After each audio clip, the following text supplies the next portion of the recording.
Hey guys, welcome to Sahil Sharma jobs notifications. और आज हम बात करेंगे गेट 2026 का। आपको एक मॉक टेस्ट मैं आपको बताऊंगा आपको कैसे पेपर अटेम्प्ट करना है। देखो, जो बच्चे पहले गेट दे चुके हैं उन्हें पता है कि गेट का एग्जामिनेशन कैसे अटेम्प्ट होता है, बट जिन बच्चों का ये फर्स्ट अटेम्प्ट है तो उनको जानना चाहिए कि कुछ चीज़ें आपको कैसे गेट में आती हैं, कैसे आपको पेपर अटेम्प्ट करना है। ये स्पेशल वीडियो बन रही है आपकी ओनली लाइफ साइंस के लिए। अगर कोई बच्चा किसी दूसरी ब्रांच से है तो उनके लिए भी ये बेनिफिशियली होगा, अदरवाइज आपको बताऊंगा एक अलग वीडियो बना के। ठीक है, ये स्पेशली आपका है लाइफ साइंस एक्सेल कोड के लिए। तो थोड़ा सा सबसे पहले मैं इंट्रो दूंगा, उसके बाद आपको ये भी बताऊंगा कि कौन कौन से टॉपिक आपको पढ़ के जाने हैं और गेट क्रैक करने के बाद नेक्स्ट अपॉर्चुनिटीज़ क्या क्या हैं। ठीक है, सबसे पहले हम बात करते हैं कि आपको ये कुछ फॉर्मेट आपको दिख रहा है। मैं थोड़ा सा जूम कर देता हूँ। यहाँ पर आपको दिख रहा है कि क्वेश्चन आपने आंसर नहीं किया है तो रेड मार्क दिखता है। यदि आपने क्वेश्चन को आंसर कर दिए गए तो ग्रीन मार्क आपको यहाँ पर दिखेगा। और यदि आपने क्वेश्चन को मार्क एज ए रिव्यू छोड़ा हुआ है तो आप यहाँ पर देख सकते हो कुछ आपको पर्पल कलर का दिखेगा। और यदि आपने रिव्यू छोड़ा हुआ है बट मार्क भी किया हुआ है तो थोड़ा सा आपको 5 यहाँ पर दिख रहा है, आपको ऐसे दिखेगा। बट आपको ऐसा कुछ करना नहीं है, रिव्यू वगैरह या मार्क वगैरह आपको नहीं करना है। डायरेक्ट कर आता है तो करना है, अदरवाइज रहने देना। ठीक है, अब थोड़ा सा मैं आपको यहाँ पे एक चीज़ दिखाता हूँ। ये चीज़ें जैसे आपने क्वेश्चन अटेम्प्ट किया, आपको क्या करना है, नेक्स्ट। यहाँ पर लिखा जा रहा है click on save and next. आपको सेव एंड नेक्स्ट करने की भी जरूरत नहीं, आपको बस नेक्स्ट करना है, ऑटोमेटिकली ही सेव हो जाता है। ठीक है, अब हम बात करते हैं एमसीक्यू क्वेश्चन और एमएसक्यू क्वेश्चन की। तो मैंने आपको पहले कहा है कि एमसीक्यू क्वेश्चन जो होते हैं, जो कि एक सिंगल मार्क क्वेश्चन होते हैं, उसमें ज़्यादा ऑप्शन नहीं होते हैं। जैसे मान लीजिए एक सिंपल मैं एग्जांपल लेता हूँ, हु डिस्कवर्ड द डीएनए। तो 4 ऑप्शन होंगे, 4 साइंटिस्ट के नाम लिखे होंगे, आपको एक साइंटिस्ट पर टिक करना है। ये होते हैं एमसीक्यू, और साइड में लिखा होता है दिस इज द एमसीक्यू, और वो होता है आपका 1 नंबर का। कुछ 2 नंबर के भी हो सकते हैं बट मोस्ट प्रोबेबली 1 नंबर के ही होता है। नेगेटिव मार्किंग यहाँ पर आप देख सकते हो, नेगेटिव मार्किंग होती है जो 1 नंबर वाला होता है उसमें 1/3। और अगर मान लीजिए गलती से एमसीक्यू 2 नंबर का है तो उसकी 2/3 आपकी नेगेटिव मार्किंग होगी।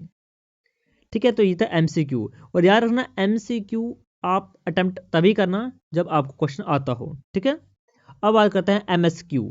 एमएसक्यू आपको सभी को अटेम्प्ट करने हैं क्योंकि इसमें कोई भी नेगेटिव मार्किंग नहीं है। ठीक है, तो आराम से आप अटेम्प्ट कीजिए। और एमएसक्यू कैसे पहचानने हैं, तो साइड में लिखा भी होता है कि वो एमएसक्यू है, नहीं तो मल्टीपल आंसर होंगे।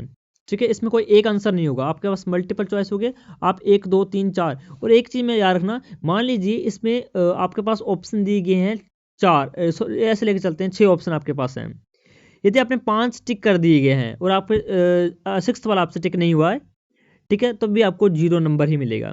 मतलब सभी के सभी सही होने चाहिए, अगर मतलब ऑप्शन सारे सही हैं तो। ठीक है, अब आता है नेट। नेट होते हैं न्यूमेरिकल टाइप, जिसमें आपको एंट्री करनी पड़ती है कीबोर्ड से, और कीबोर्ड आपके स्क्रीन पर ही साइड में होता है। ठीक है, चलिए स्टार्ट करते हैं। मैं आपको एक डेमो देता हूँ, आप समझाओगे।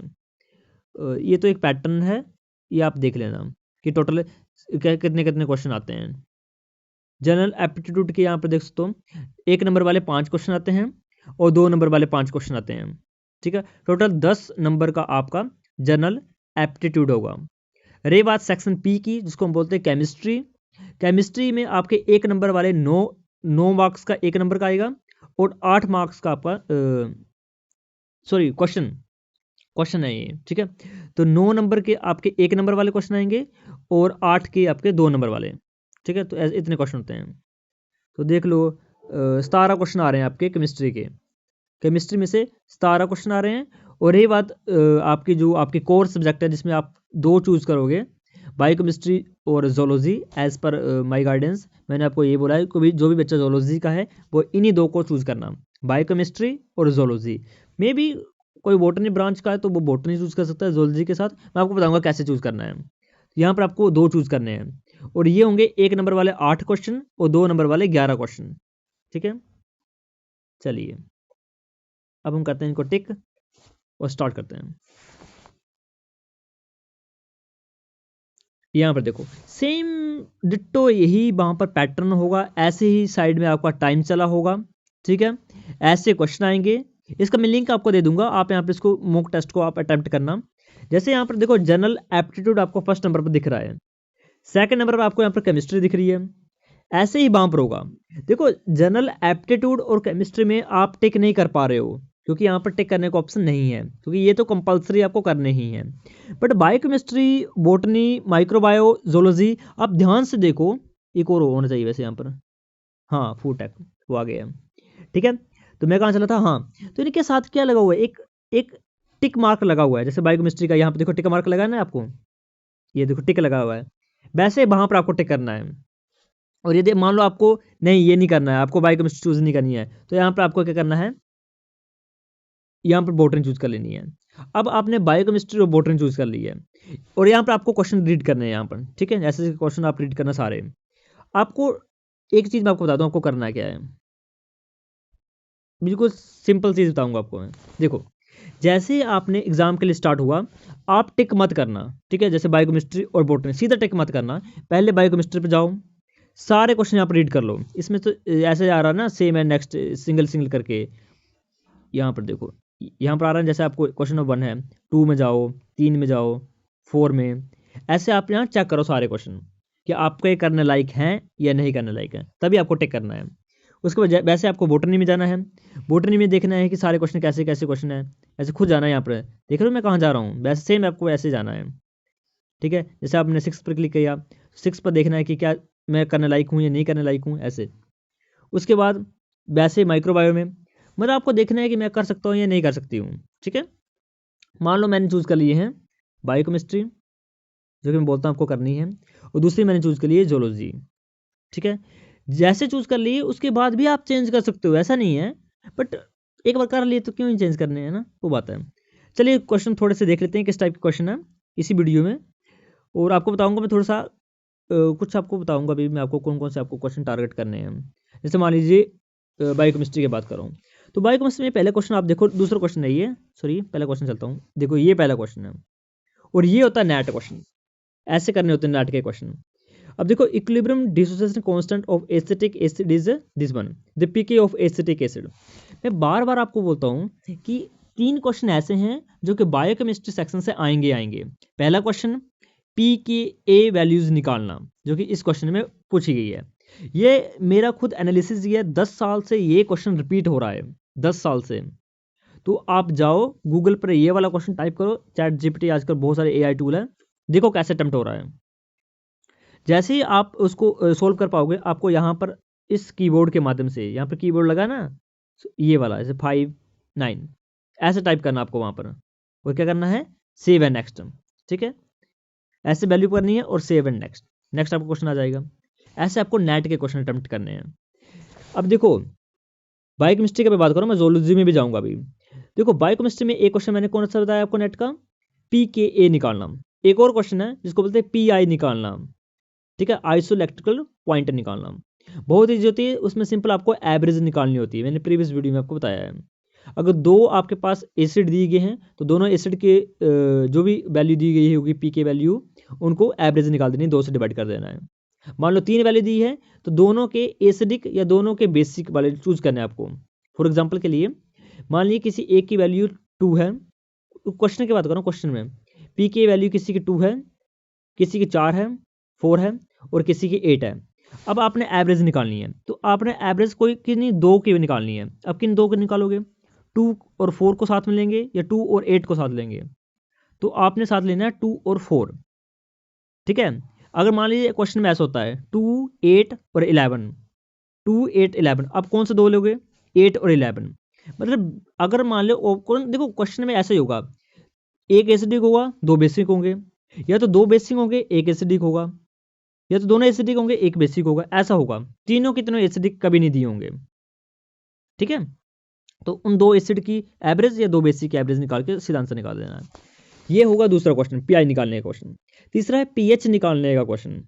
3 क्वेश्चन आगे नेट से, बायोकेमिस्ट्री से, और क्या बन सकता है, बस बायोकेमिस्ट्री से ये क्वेश्चन बनते हैं। एक आधा क्वेश्चन देख लेना मिकेलिस मेंटल इक्वेशन से भी आ सकता है कई बार, बट सभी नेट थोड़ी कर लेना आपने, 1-2 कर लिए वही काफ़ी होता है। अब देखो इंजाइम से केएम और बीमैक्स इंक्रीज डिक्रीज, इस पर क्वेश्चन 100% आएगा, प्रीवियस लगातार ईयर्स में आ रहा है ये question, this one second question. तो for an enzyme the follows the mechanism mentor connect competitive inhibitor के लिए यहाँ पर अनकम्पिटिटिव पूछा जा सकता है, कोई और पूछा जा सकता है, एज पर क्वेश्चन कुछ भी हो सकते हैं। मान लीजिए जो भी ये मैं यहाँ पे टिक कर रहा हूँ, मैं आंसर सही गलत नहीं कर रहा हूँ, मैं बस आपको बताने के लिए बता रहा हूँ। नेक्स्ट करते हैं, which one of the following is most sensitive immuno essay, just previous year question था ये, तो इसका मैं रिया टेक्नोलॉजी मोस्ट वो होती है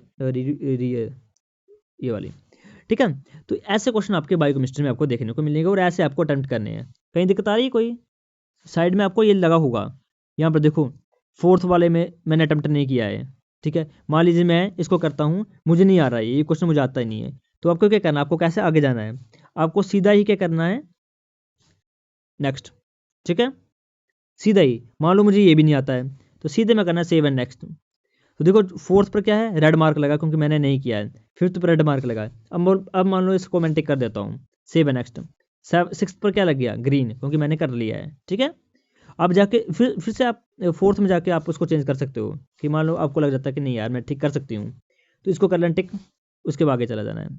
और टाइम सेव करना है, तो फिफ्थ पर मान लीजिए फिफ्थ है, फिफ्थ को मुझे लगता है कि हाँ यार इसका आंसर हो सकता है, आप थोड़ा वो श्योर नहीं हो आप, तो आप यहाँ पर करना मार्क एज रिव्यू, ठीक है, और आगे चला जाना है। मार्क एंड रिव्यू से ये होता है कि आपको पहचान होती है कि नहीं यार मैंने वो वाला किया है, शायद आंसर हो ही जाए वो वाला सही। जैसे फॉर एग्जाम्पल के लिए मैं ये करता हूँ, सेवंथ क्वेश्चन को करता हूँ मार्क एंड रिव्यू, मुझे लग रहा है कि इसका आंसर भी ये वाला हो सकता है, लग रहा है, श्योर नहीं हूँ मैं मार्क और रिव्यू पर छोड़ देता हूँ और आगे चला जाता हूँ, ठीक है। आठवां क्वेश्चन आ गया। अब सातवें वाले क्वेश्चन पर क्या लगा है कि मैंने आंसर तो किया है, बट ये इवेल्यूशन के लिए आगे नहीं जाएगा क्योंकि इसको मैंने सबमिट नहीं किया है। अब मैं सारे पे जाऊँगा, इसको लोगों कि नहीं यार हाँ सही है, यही मेरा आंसर है, सीधा सीधा नेक्स्ट, सातवां भी सबमिट हो जाएगा, ठीक है। तो ये अच्छा तरीका है, यदि क्वेश्चन कुछ प्रीवियस जो अटैम्प्ट किए आपने लगता है कि श्योर हो, तो ऐसे कर सकते हो। ये था आपका बायोकेमिस्ट्री का। सेम आपका अगर मैं जोलॉजी के लिए जाऊँ, तो जैसे आपने बायोकेमिस्ट्री के क्वेश्चन सोल्व कर लिया, आप सीधा ही जोलॉजी वाले टैब पर क्लिक करना, लास्ट में सबमिट करने की कोई जरूरत नहीं होती, ऑटोमेटिकली उठा लेता है ये। अब यहाँ पर देखो, जैसे ये क्वेश्चन पूछा गया है, इसको मैं नहीं देखता हूँ क्योंकि सिंपल क्वेश्चन होते हैं, मैं सीधे बात करता हूँ। कुछ देखो ये वाले जो है डिजीज़ के क्वेश्चन है, ये आते हैं, जैसे ट्राइपेनाजोमा क्रूजी और ब्रूजी जो भी है, और बैनक्रॉफ्टी, इनसे भी आता रहता है। ये तो सिंपल से सबसे सिंपल पूछा गया है ये तो, पर ये आते रहते हैं, ठीक है। एंटीबॉडी से क्वेश्चन आएगा IgA एंटीबॉडी याद रखना, सिक्रेशन में आती है, ठीक है। बहुत सिंपल क्वेश्चन आते हैं इसमें, MSc लेवल के क्वेश्चन नहीं बोल सकते इन क्वेश्चन को। जैसे आप देखो मिकाइलिस मेंटल से ये क्वेश्चन आया है। अब नेट के क्वेश्चन अगर मैं बात करूं आपको जोलॉजी में कौन कौन से आएंगे, तो जोलॉजी में नेट के क्वेश्चन आएंगे, सबसे इंपॉर्टेंट बताता हूँ आपको प्रोबेबिलिटी निकालनी होती है। जैसे मान लीजिए दो पेरेंट्स हैं, एक पेरेंट्स को सिस्टिक फाइब्रोसिस है। अब सिस्टिक फाइब्रोसिस एक रिसेसिव डिजीज है, इसका मतलब दोनों जीन प्रेजेंट होंगे तभी हमें डिजीज होगी, अदरवाइज हम हाइब्रिड होंगे, मतलब कैरियर होंगे। तो आपको खुद पता चाहिए कि कब कैरियर होंगे, वो तो डिजीज देख के पता लगाना है कि कौन सी डिजीज है। कोई डोमिनेंट डिजीज है, फिर तो एक जीन होगा वो भी घातक होगा, उससे डिजीज हो जाएगी। तो प्रोबेबिलिटी निकालनी है कि अगले वाले प्रोजेनी को कितने चांसेस है डिजीज होने के। बहुत इजी क्वेश्चन होता है कि फैक्टोरियल वाला फार्मूला लगता है उसमें, RN/N-1 का R², इसको देख लेने सिंपल सा फार्मूला है, भाई चलता है। एक क्वेश्चन वो आएगा जोलॉजी में। दूसरा क्वेश्चन आएगा इंडिपेंडेंट अशॉर्टमेंट, या नॉर्मल कोई भी हो सकते हैं, जेनेटिक्स का क्वेश्चन होता है जिसमें आपको जीनोमिक वो क्या होता है उसको, यार मुझे नाम याद नहीं आ रहा अब, जीनोटाइपिक नंबर, हाँ जीनोटाइपिक नंबर और फिनोटाइपिक नंबर निकालने को क्वेश्चन आ सकता है। दो क्वेश्चन बन देंगे। जूलॉजी से हार्डी वेनबर्ग इक्वेशन से क्वेश्चन बनेगा ही बनेगा। हार्डी वेनबर्ग से मोस्टली आपसे वही चीज़ें निकाली जाती है कि आपके पास दी गई होंगी AA स्मॉल a की वैल्यू दी गई होंगी, आपको निकालना होता है बस। वो सिंपल क्वेश्चन होते हैं, आपने पढ़ा होगा हार्डी वेनबर्ग तो आप कर पाओगे, ठीक है। मिकाइलिस मेंटल से बनता है, बट इतना है, हर क्वेश्चन थोड़ी कर लेना आपको। इस क्वेश्चन की बात कर रहा हूँ मैं, जीनोटाइपिक नंबर निकालने का, इंडिपेंडेंट असॉर्टमेंट के अंदर पूछा गया है ये। बाकी तो इजी क्वेश्चन होते हैं, ये प्रीवियस ईयर का क्वेश्चन पेपर डाला हुआ है इन्होंने, कुछ नहीं डाला हुआ है ये मॉक टेस्ट के लिए, प्रीवियस ईयर का क्वेश्चन पेपर है ये, ठीक है। अब ये मैंने बता दिया आपको कैसे अटेम्प्ट करना है। काफ़ी स्टूडेंट कंफ्यूज थे कि कैसे चूज़ करते हैं, ऐसे चूज़ करते हैं, सेम ऐसा ही वहाँ पर बना होगा फॉर्मेट, कोई चेंज नहीं होगा। ओके, ये क्या चीज़ है, ओके, साइंटिफिक कैलकुलेटर है। ओके, कई देखो कई क्वेश्चन होंगे जहाँ पर लोग की वैल्यू होगी पीएच वगैरह में, तो यहाँ पर एक साइंटिफिक कैलकुलेटर भी लगा होता है, उसको वह आप यहाँ पे यूज़ कर सकते हो। ठीक है। ओके, तो वो क्या चीज़ इसमें, और तो मुझे लगता नहीं कुछ ज़्यादा चीज़ें करवाने की हैं इसमें, यही चीज़ें हैं। हम्म, अब मैं बात करता हूँ, ये तो चलो हो गया। ऐसे ही करना है, कहीं पर डाउट होगा तो आप कमेंट करो। इंस्टा का लिंक मैंने आपको वीडियो के डिस्क्रिप्शन में दिया हो, आप डायरेक्ट मेरे से कांटेक्ट कर सकते हो जब भी करना हो। अगर मैं थोड़ा सा मैं अपने बारे में बताऊँ, तो मैंने गेट 2025 में क्रैक किया था, एंड 38 मार्क्स मेरे इन जनरल कैटेगरी के लिए मोस्टली आप 33-34 तक आप मार्क्स लेकर आओ, आपका क्लियर हो जाएगा। रही बात अदर कैटेगरी की, तो ओबीसी के लिए लगभग 28 नंबर चाहिए, और एससी के लिए लगभग 20 से 22 नंबर में आपका आराम से गेट हो जाएगा। अगर मैं बात करूँ गेट करने के बाद क्या क्या आपके पास ऑप्शन है, तो एज़ पर माइन, तो बेस्ट अपॉर्चुनिटी आपके पीएचडी ही है, क्योंकि पीएचडी में आपको आईआईटीज़ और एनआईटीज़ में स्पेशल प्रेफरेंस मिलती है एज़ कम्पेयर टू जेआरएफ। देखो, यदि आपके पास जेआरएफ है तो आप आईआईटी एनआईटी में जा सकते हो, बट आपके पास रिसर्च लैब्स की अपॉर्चुनिटी होती है, आप लैब में जा सकते हो। बट एज पर माई कि आपको लैब में जाने से अच्छा है आप एक एकेडमिक में जाओ। देखो, लैब में बस लैब ही होगी, मतलब एक रिसर्च ही होगी। बट जब आप एक एकेडमिक में जाते हो, एक इंस्टीट्यूट के अंदर जाते हो, तो वहाँ पर आपको सीखने को मिलता है बहुत कुछ, एक कॉलेज टाइप का होगा वो आपको। बीटेक के एमटेक के स्टूडेंट होंगे, एक मतलब एक आपको एक हब मिलेगा, आपको एक अपॉर्चुनिटीज़ का। तो एक NITs IITs best option India में, तो बेस्ट ऑप्शन है। तो देखो, यदि आपके पास गेट एक्सेल लाइफ साइंस में होगा, तो आप पीएचडी कर सकते हो टॉप आईआईटीज़ के अंदर, जिसमें से यदि आप नॉर्थ रीजन में हो, तो नॉर्थन रीजन में IIT Ropar, IIT Roorkee the best option है। ये दो ऑप्शन आपके लिए सबसे बेस्ट हैं, आईआईटी रोपड़ और आईआईटी रुड़की। रोपड़ में यदि आपका इंटरेस्ट कैंसर बायोलॉजी में है, तो ग्रेट अपॉर्चुनिटी आपको मिलेगी। और यदि आपका इंटरेस्ट इम्यूनोलॉजी के अंदर है, तो आईआईटी मंडी भी बेस्ट ऑप्शन है। और यदि आपका इंटरेस्ट किसी और बायो बैकग्राउंड के अंदर है, जैसे सेल एंड मॉलिक्यूलर बायोलॉजी या कोई भी हम बायोकेमिस्ट्री वगैरह मान लो, तो आईआईटी रुड़की बेस्ट ऑप्शन है। बाकी उसके बाद यदि मान देखो, आईआईटीज हमेशा हायर रैंक मांगते हैं, अराउंड 100 से सॉरी 1000 से नीचे नीचे। बट एनआईटीज़ का ये होता है कि रैंक इतना भी मैटर नहीं करता है, बस आपको मैटर करता है कि आपके पास एक गेट का वैलिड सर्टिफिकेट होना चाहिए, और आपको एक इंटरव्यू होगा। तो इंटरव्यू कैसे करना है, क्या करना है, एक बार आप गेट क्रैक करो, मार्च में आपका आई थिंक स्कोर कार्ड आ जाता है, उसके बाद मेरे से कॉन्टैक्ट कर लेना, ठीक है, जो भी लाइफ साइंस का स्टूडेंट है।